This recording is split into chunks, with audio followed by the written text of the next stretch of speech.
Ao brother. Havia bem. Ao brother.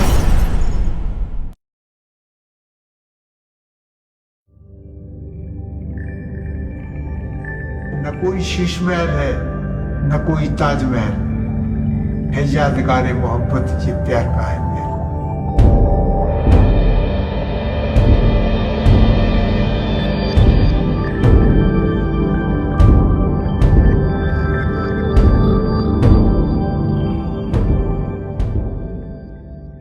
हमारी बीवी जो थी वो गोरी थी, हमारी माँ के भाई की लड़की थी। उसने देखा था तो कहा नहीं मैं तो उसी से शादी करूँगी। तो वो शादी जो है हमारी तय हो गई और जून 1953 में 14 जून की बारात थी और 15 जून की रुखसत।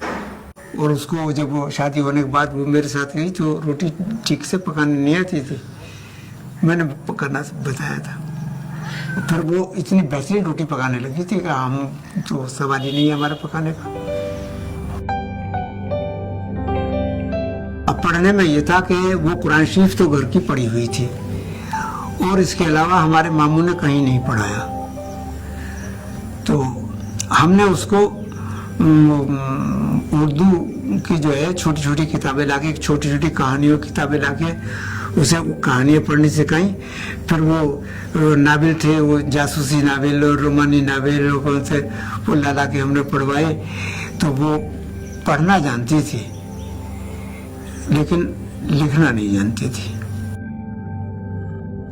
जब हम फिल्म देखते थे तो वो भी हमारे साथ जाने लगी, नो प्रॉब्लम। और उस जमाने में वो चूँकि आमदनी कम थी तो फर्स्ट क्लास का टिकट नहीं होता, थर्ड क्लास का 5.5 आने का टिकट लिया करते थे।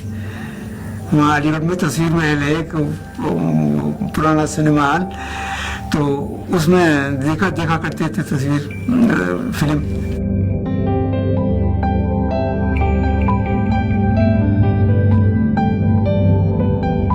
अब ये है कि भाई उनका साथ रहा और साथ हमारा हंसी खुशी कटा। कभी कोई ऐसी बात नहीं हुई जिसमें कि नज़ा हो।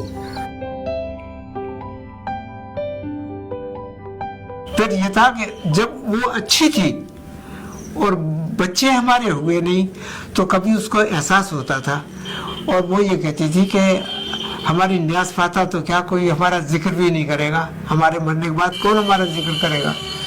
तो मैंने ये कहा कि इसी कमरे में थे, मैंने कहा कि इसी खेत में मेरे सामने अगर इंतकाल होगा तो इसी खेत में बीचों बीच में तुझको दफन करके ऐसा मकबरा बनाऊंगा कि बरसों याद रखेंगे लोग। और मैंने आज तक इसमें किसी का एक नई पाई भी नहीं लगाया है। बीवी के मरने के बाद सारे काम मैंने खुद किए। उसका कफन भी लेने के लिए मैं बाजार खुद गया।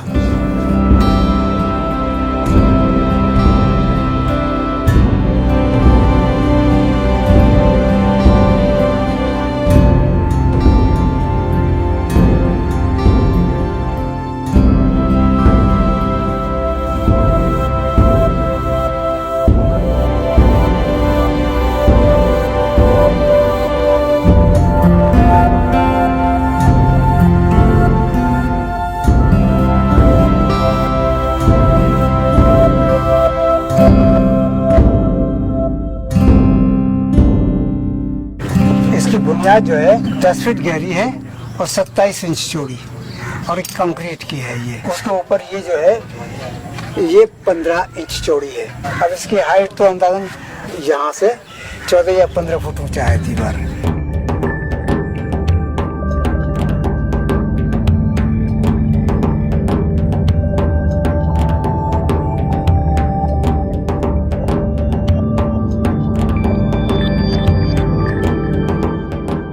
और वो जो कब्र एक बनी हुई है और ढकी हुई है उससे, तो वो तो मेरी बीवी की कब्र है।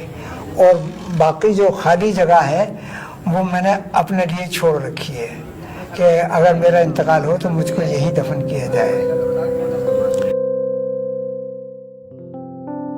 हमारी शादी के बाद हमारी बदकिस्मती कहिए कि हमारे कोई औलाद नहीं हुई।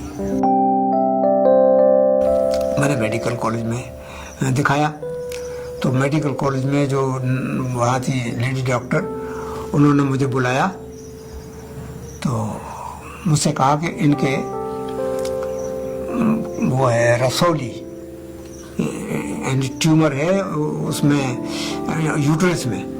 डॉक्टर ने मुझसे ये कहा कि भाई ऐसा होता है कि ट्यूमर जब उसमें हो जाते हैं तो उसमें छोटे छोटे और भी होते हैं, तो ऐसा है कि मैं बच्चेदानी को पूरा निकाल देती हूँ, अगर फिर कोई और ट्यूमर बढ़ गया तो कहोगे कि डॉक्टर ने कैसा ऑपरेशन किया। मैंने कहा ये आपकी मर्जी है। तो उन्होंने पूरा ऑपरेशन कर दिया। तो अब ये तो तय हो गया कि अब बच्चा नहीं होने का। तो हमारी बहनों ने और उन्हें सबने ये कहा कि दूसरी शादी कर लो, लेकिन मैंने उसको कबूल नहीं किया।